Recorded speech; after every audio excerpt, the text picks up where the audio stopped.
Começou a gravação e eu vou iniciar. Tudo bem, Matheus? Eu vou iniciar no Facebook.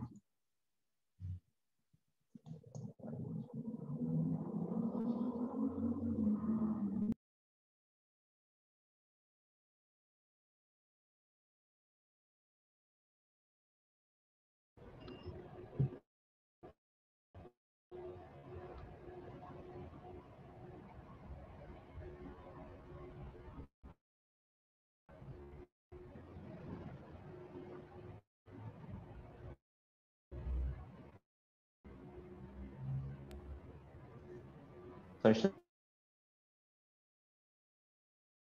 instantinho, pessoal. Estou abrindo aqui para transmitir no Facebook.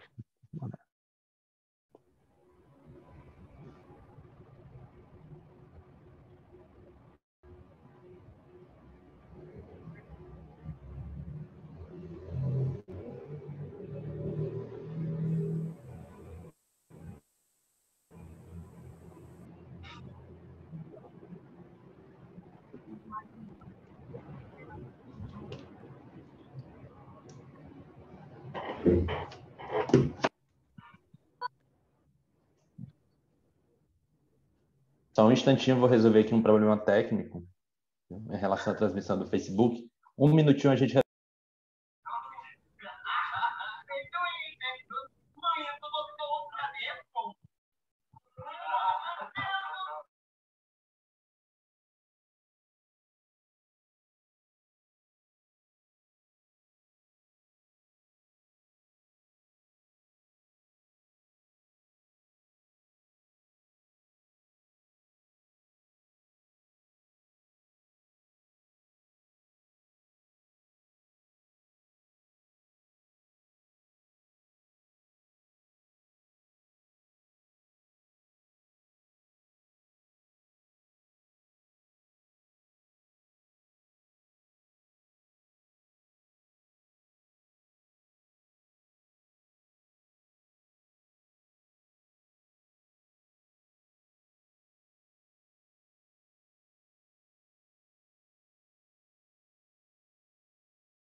Pessoal, boa noite. Desculpe os problemas técnicos, mas é isso mesmo. Tá entendendo? Tá todo mundo aprendendo aqui a mexer nessas novas tecnologias. Então, nossa transmissão vai começar pelo Facebook. A gente vai ver assim que ela começar. E daí eu já começo com vocês.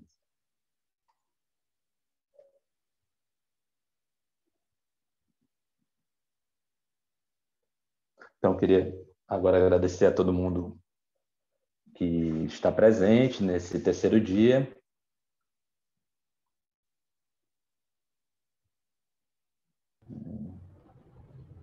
Realmente, eu acho que está sendo muito bom para todo mundo, principalmente para a gente que também está dando esse curso. É um aprendizado também muito grande. Já estudamos isso há um tempo, mas sempre é bom aprender com as perguntas de vocês e etc. Só um instantinho, um pouco mais de paciência, enquanto a gente não começa a transmissão pelo Facebook.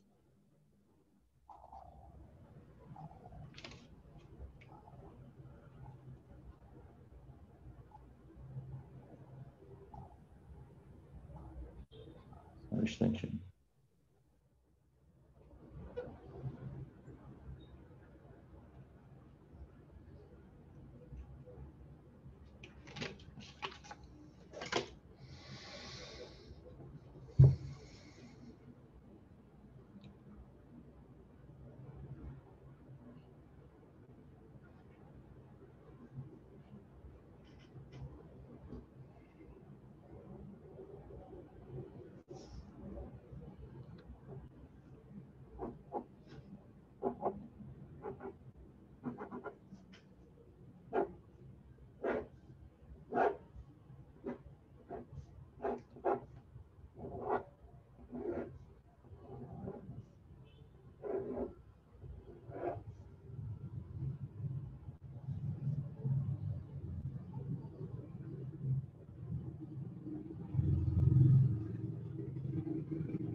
Pronto, conseguimos. Boa noite a todo mundo mais uma vez.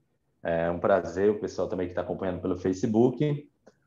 Esse é o terceiro dia do nosso mini curso As Origens Modernas do Racismo, e eu gostaria de começar agradecendo justamente à Prefeitura de Fortaleza, porque esse é um projeto fomentado com recursos da Lei 14.017 de 2020, conhecida como Lei Aldir Blanc. Por isso mesmo, agradecer à Prefeitura de Fortaleza, à Secretaria de Cultura, Secutfor, Secretaria de Cultura do Estado, Ministério do Turismo e ao Governo Federal.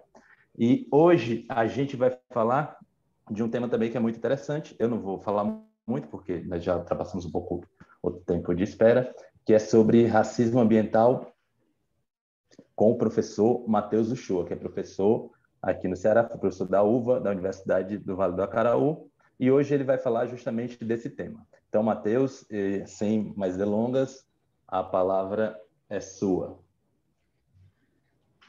Bom, boa noite a todos. É um prazer estar aqui compondo essa aula e trocando esse aprendizado com vocês. Como o professor Henrique já adiantou, eu vim trazer na aula de hoje o tema da questão racismo ambiental, a relação entre essa categoria do pensamento moderno, né, aliás, esse operante do pensamento moderno, da modernidade, que é o racismo, em relação à visão de mundo, à compreensão da Terra e de como isso se posiciona em relação a outros regimes cosmológicos de compreensão da vida, levado por povos que são considerados extramodernos, né? Que estão fora, digamos assim, da lógica e da dinâmica da modernidade. O professor Henrique já deve ter trabalhado isso bem com vocês um pouco, explicando aí as origens racistas da modernidade. eu queria começar com esse título para expressar, fazer uma pequena inversão que dá mais sentido ao que eu estou propondo aqui, né? Que são as origens racistas da modernidade, tá? É importante estar considerando isso, né? Vamos situar historicamente como se deu a modernidade, né? Se deu a partir de quê? Lá no século XVI. Um grande evento que marcou, que foi a questão do advento do considerado Novo Mundo, né? A descoberta ou invasão do Novo Mundo. Isso gerou um impacto muito grande na percepção de indivíduos e correntes de pensamento que tinham uma crença de uma universalidade de uma natureza humana, né? Que a natureza humana fosse inteiramente uma só. A concepção de humano seria justamente unitária, um modelo a ser considerado, em qual poderia haver aí uma hierarquia entre diversos povos, né? O Novo Mundo vem para quebrar essa dimensão de uma universalidade da natureza humana e impõe uma questão ao pensamento filosófico, antropológico, daí por diante, que a gente pode estar denominando de questão antropológica. Eu penso que o iniciador, quem fomentou essa questão, foi um filósofo, né? Um europeu, mas que se põe contra a perspectiva colonialista do regime moderno, que é o filósofo francês Michel de Montaigne, certo? O autor de uma obra chamada Ensaios, e em um desses ensaios específicos, ele tece alguns comentários sobre esses povos do Novo Mundo, né? Faz uma comparação de regimes das sociedades europeias com as sociedades ameríndias. Esse ensaio se chama O Canibal. Eu espero que na apresentação eu possa estar comentando alguma coisa disso. Mas eu penso que, primeiro aqui eu tenho que partir de uma definição para entender o Novo Mundo, a relação, portanto, da América, esse Novo Mundo é o que se denomina América, da esquematização de um novo padrão de poder mundial, certo? Então, a partir daqui, eu ancoro a minha fala com base na obra do sociólogo e pensador peruano Aníbal Quijano, certo? Não sei se uma boa parte de vocês deve conhecer já o pensamento do Aníbal Quijano, se não, procure conhecer. Mas ele resumidamente diz que a América ela se constitui como um primeiro espaço-tempo de um padrão de poder, de vocação mundial. Seria justamente o advento da modernidade em suas diversas nuances e facetas, né? Não só a modernidade do ponto de vista do esclarecimento, o advento do iluminismo, mas aqui ele fala de uma modernidade de um ponto de vista mais materialista, né? Enquanto um regime de expansão de poder, de domínio mesmo político e geopolítico que procura se expandir sobre todo o globo, né? E desse modo, a gente pode compreender a primeira identidade da modernidade, certo? A partir do Novo Mundo, a partir da perspectiva situada na América, certo? Dois processos históricos aí vão convergir para se associar na produção desse referido espaço-tempo que é tão fundamental para a modernidade. Nós não podemos deixar de nomeá-la sem trazer também a questão da colonialidade, né? É um binômio, a meu ver, inquestionável e inseparável. Modernidade, colonialidade. Do ponto de vista material, foi a colonialidade que fundou e ainda funda as estruturas da sociedade moderna, certo? Então, há primeiro um regime de produção desse espaço-tempo, chamado América, da colônia da modernidade, desse mundo que serve de base material para o mundo moderno, e que estabelece dois eixos fundamentais em um novo padrão do poder. Primeiro é a codificação das diferenças entre europeus conquistadores e os conquistados, certo? Entre desbravadores, né? Entre descobridores, como há inúmeras literaturas de relato de viajantes dessa época, né? A gente pode estar falando aqui algumas delas. Essa diferença entre conquistadores e conquistados.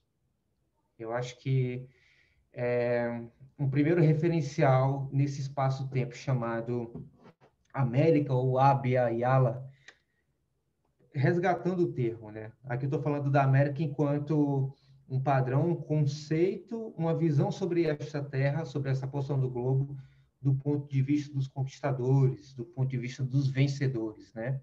Para a gente estar trazendo aqui, por exemplo, a referência do filósofo Walter Benjamin. Essa diferença, ela se funda, obviamente, na ideia de raça, tá? Raça é uma ideia moderna, aliás, uma categoria da modernidade. Nós não podemos esquecer disso. Há referenciais para fundamentar a categoria de raça? Há sim. E é justamente o filósofo Michel de Montaigne que nos dá essa demonstração no seu ensaio Os Canibais. Ele começa o ensaio justamente abordando com referência aos relatos de guerras antigos na Grécia Antiga, no período clássico, enquanto os generais ali do mundo helênico se confrontavam com os bárbaros germânicos, né? E vem justamente a noção de bárbaro, né? Como justamente aquele que é diferente, aquele que não pertence ao meu lugar, aquele que não é da minha pátria, aquele que não representa a imagem projetada de um determinado povo, de um determinado lugar. O Montaigne, ele também nos chama atenção para relatos dos próprios conquistadores com certas proezas desses povos bárbaros, que poderiam revelar, a partir das suas ações, da sua disposição para a guerra, ao combate, da sua inteligência, do seu poder estratégico em relação a esse período conflituoso nas guerras do mundo helênico que teve, que poderia haver aí já um confronto com a suposta imagem de uma humanidade que não era a humanidade que os cidadãos helênicos pensavam, né? Então, já vem desde aí essa divisão entre o bárbaro e o civilizado, entre o cidadão da polis e o estrangeiro, tá? Isso permaneceu ali e, digamos assim, que deu um lastro para que, no desenvolvimento moderno das sociedades europeias, isso pudesse servir também como justificativa para a construção dessa categoria de raça, né? Só que na modernidade, a ideia de raça ela ganha, ela recebe outras qualidades. Uma delas é uma suposta estrutura de um fundo biológico que vai situar, por exemplo, em uma dimensão natural, a inferioridade de seres em relação a outros, né? Isso não é nenhuma novidade. Aristóteles, na obra De Anima, faz uma hierarquização dos viventes, desde o mundo natural, das pedras, das rochas, até os seres humanos. Mas aqui a raça ela vem para trazer uma estrutura de identificação biológica, que põe numa situação natural de inferioridade outros povos, os povos extramodernos. Quando eu falo aqui extra, em relação à modernidade, são povos que, em seu costume, em suas culturas e sociedades, eles excedem a lógica da modernidade ou o esquema de representação da identidade moderna, né? Por isso que são extra, e são excessivos em relação a esse modelo e, portanto, também perigosos, né? Essa ideia, ela foi assumida pelos colonizadores como um advento principal, um elemento constitutivo fundacional das relações de dominação, certo? Que a conquista exigia. Então, esse modelo, ele inicialmente começa ali com a colonização, o rebaixamento dos povos africanos, né? E isso vai influenciar também a diáspora africana desse povo, com base na colonização, justamente com esse ideário de raça inferior, uma justificativa biológica, que talvez não tenha fundamentação ontológica nenhuma. Essa é a grande questão, a grande lacuna da modernidade, porque não é uma ideia que se sustenta ontologicamente, não há justificação epistêmica nenhuma para a ideia de raça, a ideia do racismo, né? E isso se põe como um elemento fundante das relações de conquista e que vai se desenvolvendo na modernidade até que, com o Novo Mundo, há uma espécie de recurso, né, uma mobilização, uma globalização em curso que se dá, culmina num processo que começa com a Constituição da América, a rapinagem do continente africano e a ascensão do capitalismo colonial moderno, eurocentrado, né?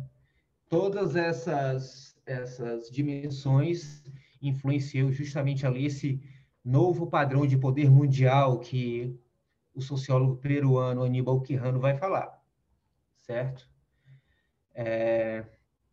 Nessas bases, né, nisso que foi posto até aqui, com base nessa ideia é que foi classificada a população, as populações da América, tá?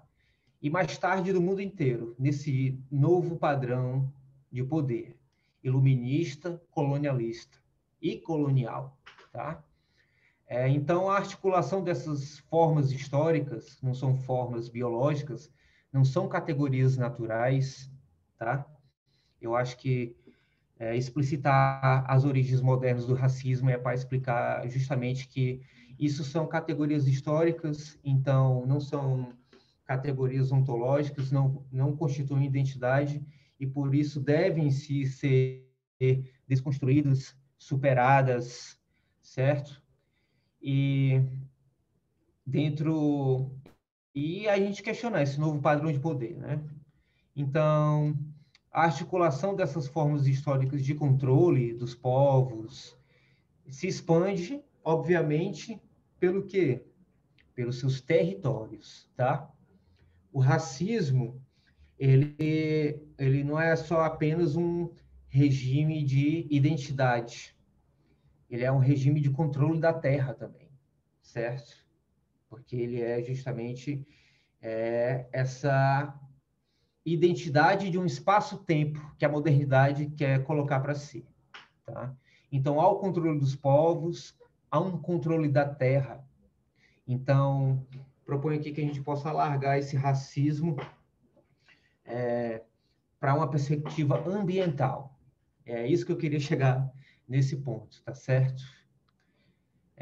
Que visa também a um domínio dos recursos em vista do capital e do mercado mundial, certo?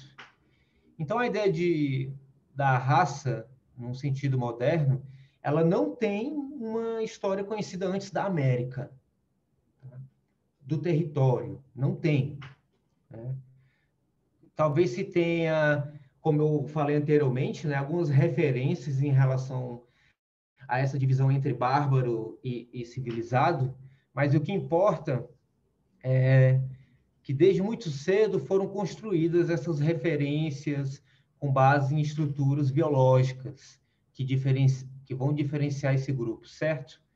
Então, essa formulação das relações sociais com os povos africanos e os povos ameríndios, né, acabam produzindo novas identidades sociais que se caracterizam por um desenraizamento, por uma desconexão com o ambiente, com a terra, né? Começa por aí.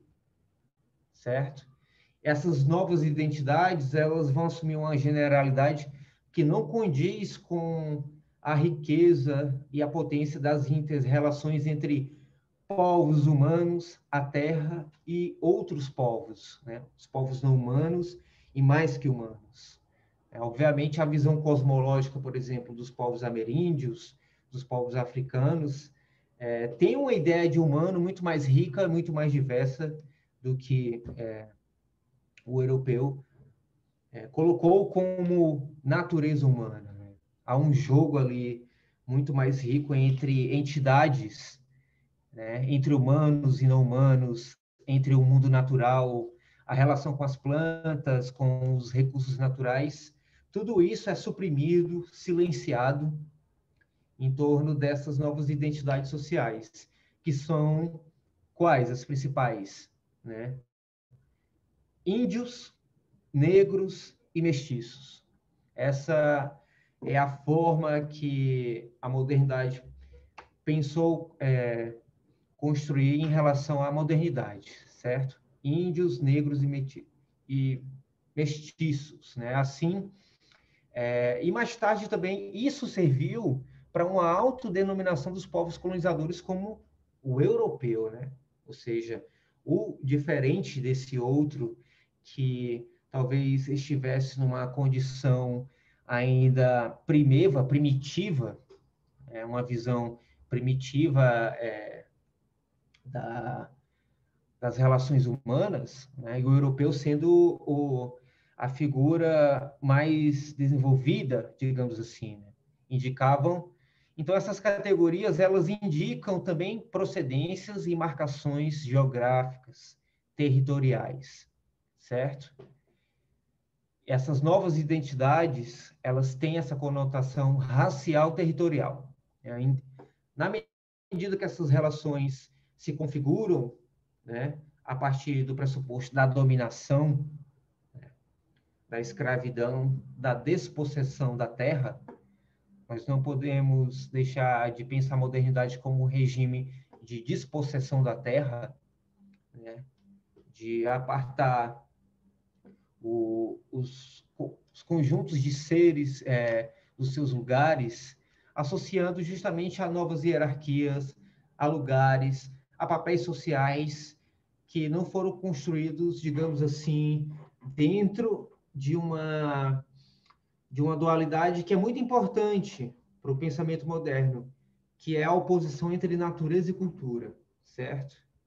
A ideia de raça, ela vem para impor essa separação, estabelecer esse abismo intransponível entre natureza e cultura. Em outras palavras aqui, raça, identidade racial, elas são estabelecidas como instrumentos de classificação social de povos extramodernos, tá? Então, a lógica do pensamento colonial, ela codifica como cor traços fenotípicos desses povos, né, os ameríndios e os africanos, e assumem isso como uma espécie de característica emblemática para a categoria de raça, tá? E o problema dessa codificação racial, a construção dessa categoria, é que ela foi inicialmente estabelecida ali pelos colonizadores britânicos, certo? Nessa área dos colonizadores britânicos e também depois na expansão para os reinos espanhóis e a coroa portuguesa também, certo? Então, o negro, que seria essa raça construída, essa categoria, essa peça fundamental para a colonização, não era apenas uma parte menor, né?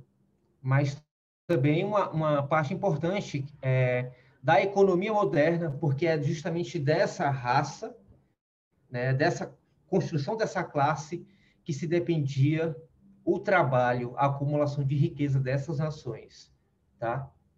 Embora subalternos, tem a importância na ideia da colonização, justamente porque formam parte dessa sociedade colonial. É uma classe da sociedade colonial, mas uma classe completamente perpassada por um regime de alienação, por um regime de dominação, certo? Então, a raça ela é o regime que outorga uma legitimidade às relações de dominação impostas na conquista do novo mundo, certo? É isso que vai formar justamente que se dá a constituição da Europa, o novo mundo, e também a nova identidade desse território que os povos originários outrora chamaram de Pindorama, Abya Yala, e que posteriormente veio se denominar América, tá?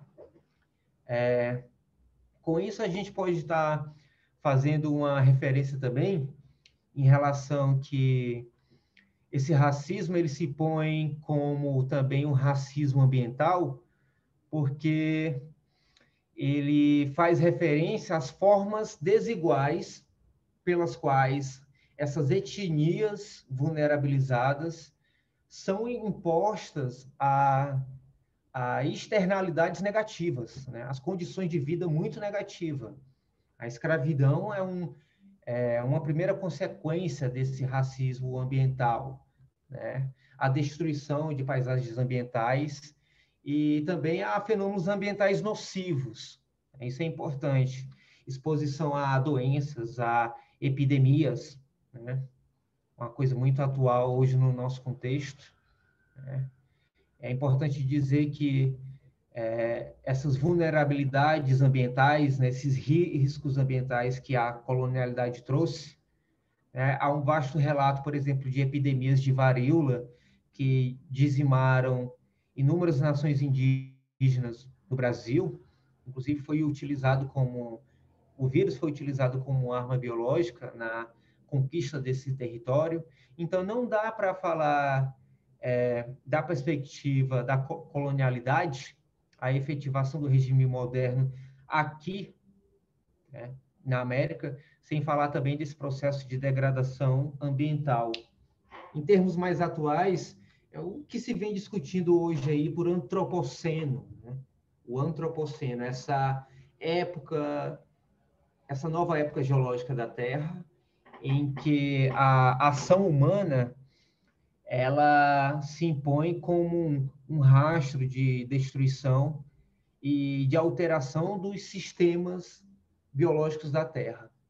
Para vocês terem noção, quando a América do Norte ela foi invadida pelos colonizadores, a dizimação dos povos, das nações indígenas ali, e a destruição do ambiente, no Novo Mundo, provocou uma espécie de microera do gelo na Europa, para vocês verem, né? Como esse regime de dominação de povos também implica em relações ambientais. Tá? É isso que eu gostaria de falar, que vocês entendessem como racismo ambiental, que a gente pudesse conectar a noção de raça com a perspectiva da terra e também dos povos originários. Né?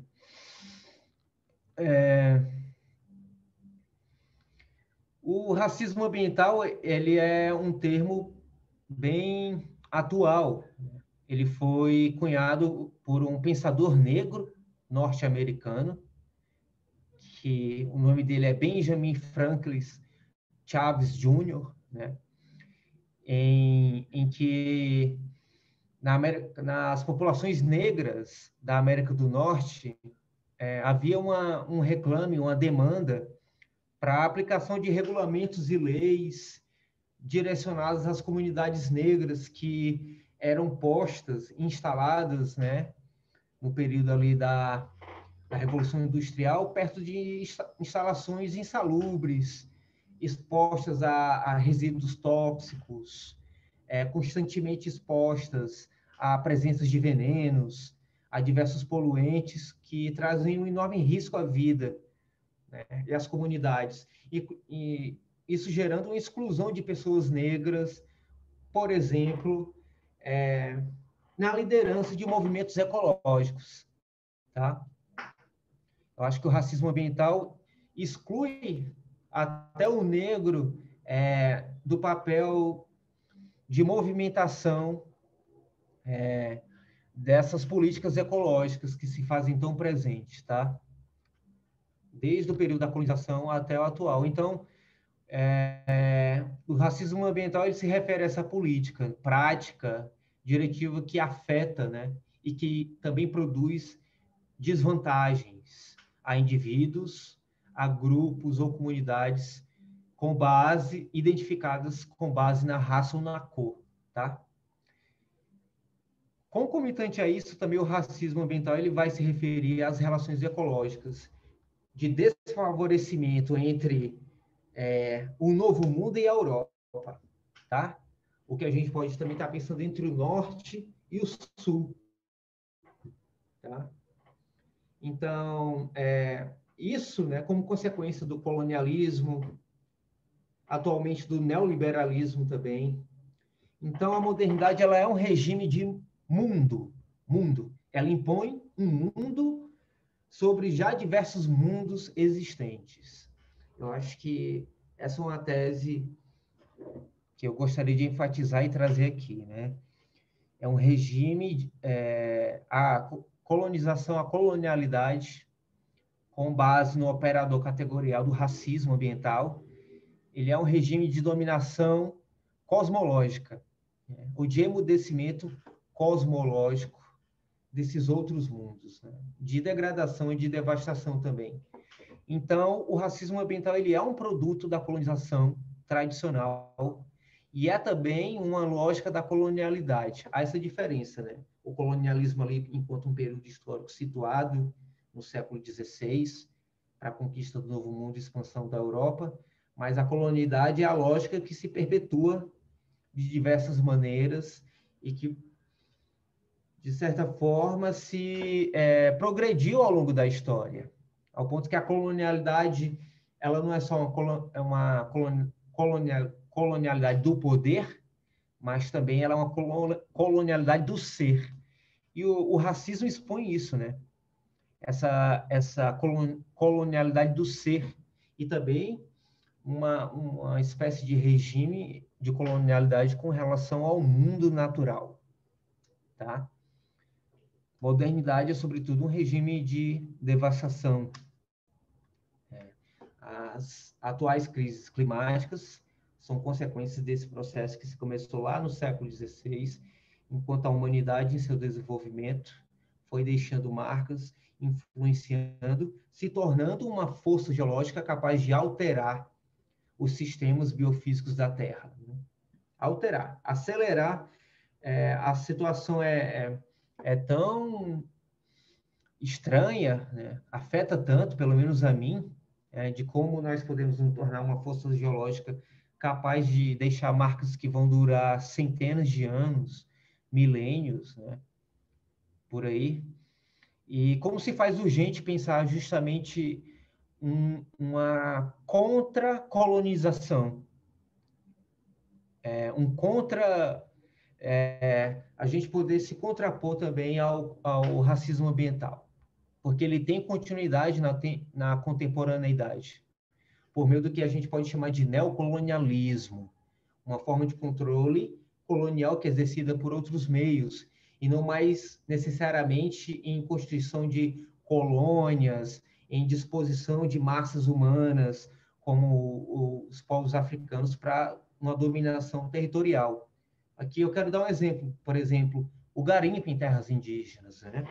A gente vê nos noticiários aí, atualmente há 30 mil garimpeiros no território Yanomami, por exemplo, degradando o ambiente e expondo justamente esses povos a uma relação de vulnerabilidade e intoxicação ambiental inimaginável, né?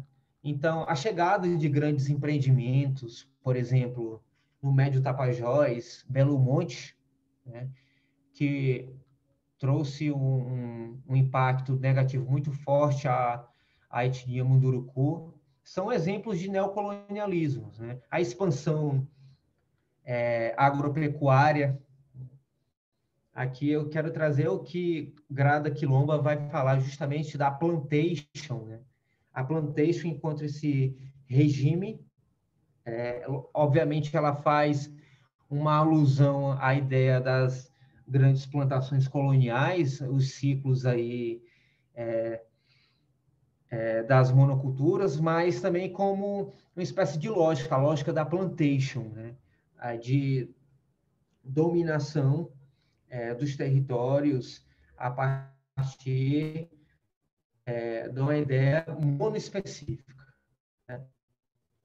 Dominação compreendendo anteriormente um ambiente como algo diverso, plural, que seria a realidade da nossa floresta, da nossa natureza, e a plantation ali é um regime monotemático, que se impõe nos processos de colonialismo e neocolonialismo através da escravidão, da imposição de justiças, do racismo ambiental, que produzem, né, que dão origem a ambientes insalubres, terras devastadas, que dão origem também à precarização dos territórios urbanos no Brasil, nas favelas brasileiras, tá?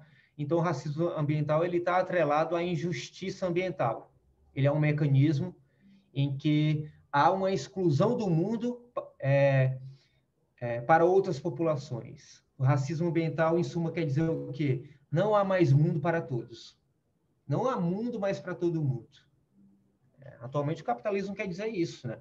Não há mais mundo para todo mundo e há realmente um descarte de uma relação mais ecológica entre povos humanos e meio ambiente, em que os menos favorecidos socioeconomicamente, eles são mais sobrecarregados dos danos ambientais. Né? Os povos do sul global, eles sofrem mais imediatamente as consequências do antropoceno, da crise climática, de todos esses danos ambientais provocados pelo regime de acumulação capitalista do processo econômico moderno. Ao mesmo tempo em que sofrem, também usufruem menos dos produtos da produção capitalista. Né? Não tem, assim, digamos, direito ao usufruto da terra, porque a terra foi degradada aos recursos naturais, e também não tem usufruto dessa produção. Então, é um regime de despossessão mesmo daquilo, de outras variantes que compõem a vida. No Brasil, a gente pode falar que são vítimas do racismo ambiental as populações de baixa renda, as mulheres, os povos tradicionais, os povos indígenas, povos ribeirinhos, a classe operária, enfim, comunidades de terreiros, população negra urbana, indígenas, quilombolas. E eu penso que esses vencidos do regime colonial, eles não se contentaram, né, com essa dominação. Inclusive, hoje, são detentores de perspectivas que podem nos fazer desconstruir e contracolonizar esse regime de injustiça, de racismo ambiental e de crise ecológica. Eu quero unir todo esse desenvolvimento histórico da qual a noção de raça, o racismo foi importante, né, para justamente trazer agora aqui uma certa abertura em relação ao regime de dominação moderno, apresentando aqui um pouquinho a perspectiva de outros povos. Eu queria dizer para vocês que o racismo ele é, sobretudo, uma cosmofobia, ou seja, uma espécie de terror a tudo que é ligado à natureza e ao cosmos. Esquece isso, tá?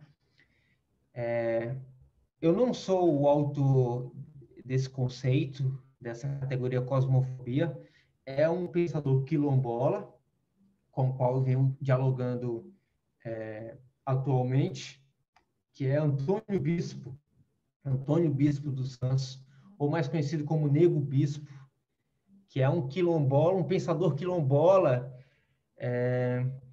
da comunidade, de uma comunidade lá no Piauí, certo? De um quilombo lá no Piauí, o Quilombo do Curtume, se eu não me engano, tá? E ele desenvolve esse termo da cosmofobia para utilizá-la como termo que diz respeito a uma síntese conceitual para denominar a perspectiva ocidental de tudo isso que a gente vem falando, desde o ponto de vista da raça, desde o ponto de vista de disposição da Terra, que é pautada por uma fobia e um terror ao cosmos. Esse terror ao cosmos, que a gente pode estar dizendo aqui, aos outros mundos, não só ao mundo das outras populações humanas, mas também os mundos não humanos e mais que humanos. Esse terror que caracteriza a constituição do mundo moderno, né? Com esse conceito, o Nego Bispo como busca destacar um só tempo as contradições do funcionamento da colonialidade moderna. Ao mesmo tempo, também aponta para o terror em relação a outras perspectivas que impulsionam, que contra-impulsionam o regime de dominação e extermínio de modos de vida heterogêneos, tá? Então, a noção de cosmofobia sugere, portanto, um dispositivo contracolonial, antirracista, certo? Que visa justamente contracolonizar o regime da cosmofobia dos modernos, voltando-se aqui a uma atenção para justamente essas perspectivas que dão consistência ao modos de vidas variados que podem coexistir, confluir, se entrecruzar e, ao mesmo tempo, também colidir, né, se impor, em estabelecer um embate em relação à lógica colonial. Então, exemplos de pensamentos anticosmofóbicos, a gente pode estar citando aqui do pensador indígena Ailton Krenak, Ideias para Adiar o Fim do Mundo, a obra A Vida Não é Útil. A gente pode estar falando da Queda do Céu, do xamã e ativista político Davi Yanomami, essencial hoje para compreender essa questão do racismo ambiental, porque são pensamentos que descrevem as características monstruosas da civilização ocidental como um todo. E, sobretudo, porque também alertam para um futuro incerto ecologicamente para o planeta. Essa é a nossa grande questão, certo? A modernidade nos legou um futuro incerto ecologicamente. Tá? Então, esses autores, eles comparam, evidenciam a diferença do conceito de mundo para ocidentais e ameríndios, e povos africanos e afrodiaspóricos. Então, esses pensamentos da Terra, que a gente pode estar chamando aqui de ontologias terranas, como queiram chamar, o pensamento indígena, o pensamento africano, eles desconstroem essas barreiras epistêmicas que foram importantes na expansão moderna colonial e abre espaço para novos preenchimentos existenciais de vínculo material e sensível com a Terra, né? Com o que nós entendemos por Terra. Ou seja, modos de vidas contracoloniais e alternativos aos desfechos infernais da colonialidade do ser, do pensar e do sentir.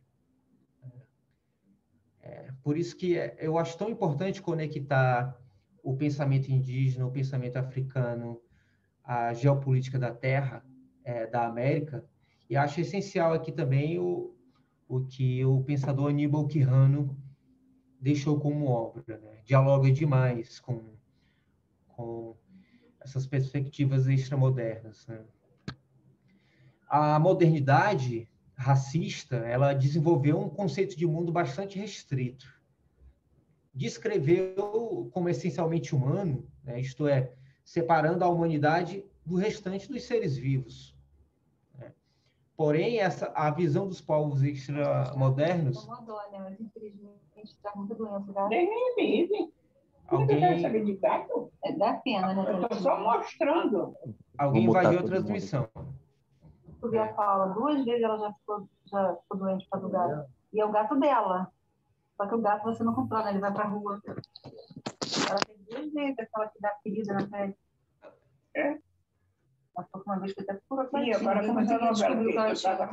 Eu tava na meada do gato. Que doideira. Desliga o microfone, Ângela. Agora começou.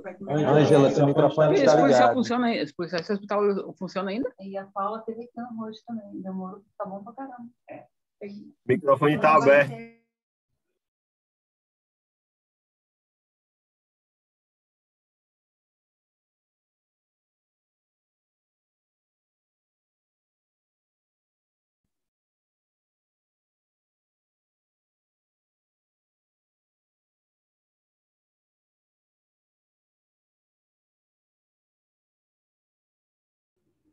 Pronto, né, gente? Vamos continuar. Deixa eu ver onde é que eu estava. Pronto. Tá todo mundo me ouvindo, né? Tranquilo? Vamos continuar. Tranquilo, pode continuar. Falando dessa restrição do conceito de mundo que a colonialidade e modernidade trouxe e que tem como rosto, como frente, a ideia de racismo ambiental. Então, a visão ameríndia, a visão afrodiaspórica, ou seja, a visão terrana, aqui tem como perspectiva a terra, e não simplesmente o humano, ou o antropos, né, o humano. Essa visão experimenta e determina a diferença entre humanidade e não humanidade de uma maneira não antropocêntrica e não eurocêntrica. Ela concebe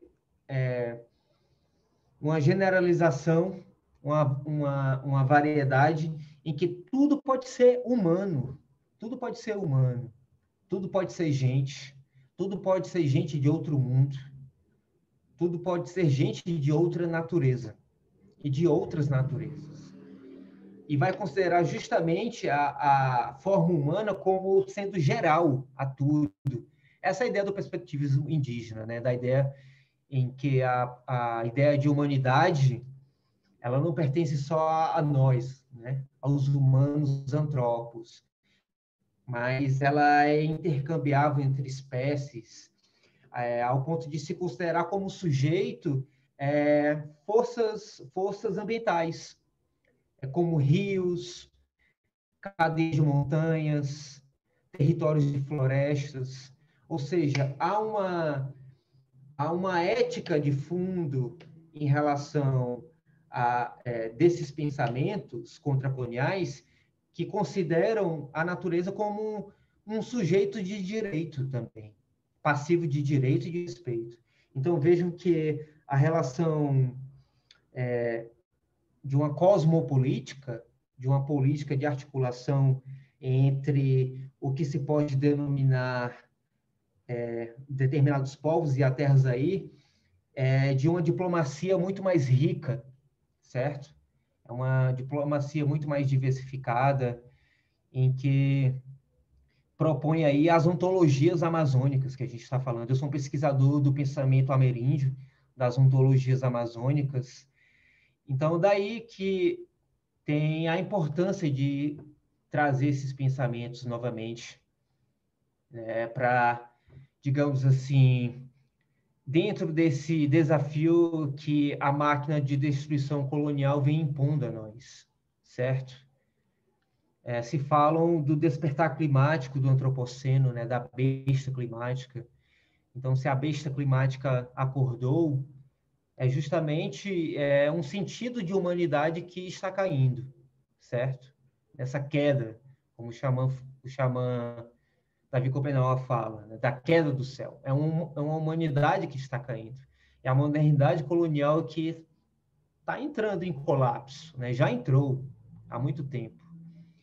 Então, A ideia de uma justiça ambiental, né, de se contrapor essa injustiça ambiental provocada pelo dispositivo de raça, pelo dispositivo colonial racial, é também um desafio, é uma política, uma cosmopolítica, porque se religa ao cosmos. A modernidade, ela não é um regime cosmológico nesse sentido, ele é um regime antropocêntrico, eurocentrado. Então, a gente pode, digamos, falar assim, de tentar, mais uma vez, xamanizar o mundo, certo? Desligar os motores da máquina antropocêntrica devastadora do planeta, tá? E se inspirar justamente na história desses outros povos que já se tornaram especialistas no fim do mundo. A afrodiáspora, a colonização dos povos da América, né? Se esses povos sobreviveram, é porque também eles se tornaram especialistas no fim do mundo. E são dotados de uma sabedoria justamente capaz de adiar esse fim, mais uma vez, né? Eu gosto de trazer aqui a grande pergunta do Ailton Krenak. Por que adiar o fim do mundo? Qual o motivo disso? Justamente para fazer ecoar outras práticas existenciais que concebam novas maneiras de viver neste mundo. E que a gente possa contar e recontar outras histórias sem esses desfechos infernais impostos pelo regime colonial, certo? Eu tinha muita mais coisa para falar aqui sobre a ideia de uma cosmopolítica da terra-floresta, falar um pouco das ontologias amazônicas, mas eu vou deixar isso para a nossa conversa, tá certo? Eu acho que eu já falei bastante. Agradeço a paciência de todos vocês até aqui. Eu espero que tenha sido claro em demonstrar um pouco esse lado mais, essa extrapolação da ideia de raça para o regime de compreensão da natureza, tá? Então, muito obrigado a todos e todas.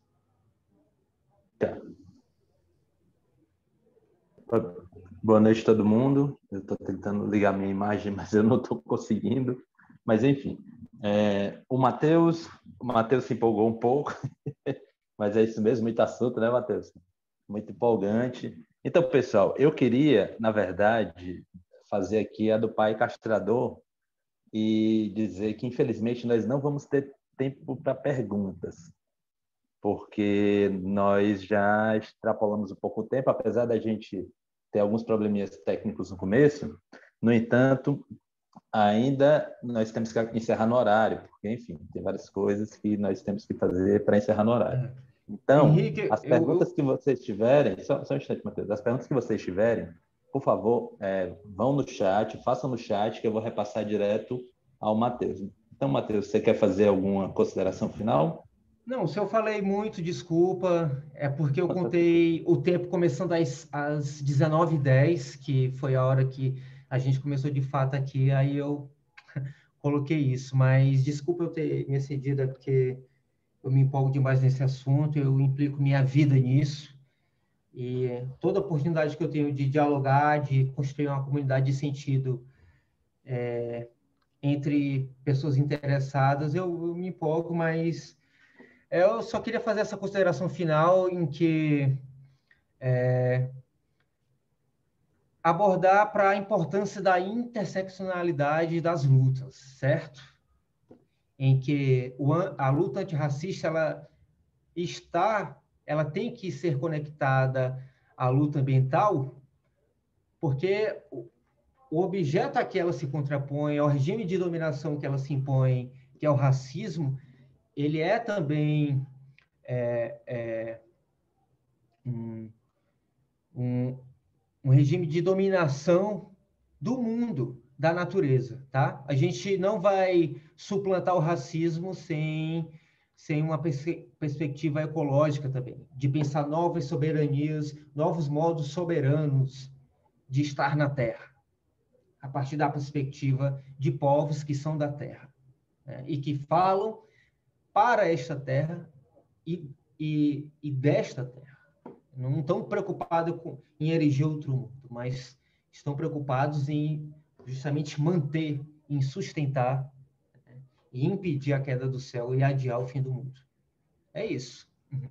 Eu queria que, sei lá, alguém pudesse abrir o microfone e falar rapidamente aí o que as pessoas acharam. Não pode mesmo, Henrique? 10 minutinhos. Olha, a gente teria tempo para uma pergunta e a gente poderia só até 8h07. Tudo bem? Aham. Então, cuida, negado. Pronto, vamos fazer o seguinte, vamos fazer só o seguinte, espera aí, só um instante. A gente vai encerrar a transmissão pelo Facebook. Encerrar a transmissão e vamos conversar rapidinho aqui. E 15 quem minutos. quiser ficar, Samuel, você fica à vontade porque seu tempo também já foi, tá bom? Então, eu vou só encerrar pelo Facebook. Eu queria agradecer, então, à Prefeitura de Fortaleza, porque esse projeto ele tem o fomento de recursos da Lei Aldir Blanc, Lei 14.017, de 2020, e mais uma vez agradecer à Prefeitura de Fortaleza, a Secretaria de Cultura, através dessa Secretaria de Cultura, a Secutfor, a Secretaria de Cultura do Estado, ao Ministério do Turismo e ao Governo Federal. Então vai ser isso, pessoal. Infelizmente, quem está no Facebook, nós vamos encerrar a transmissão.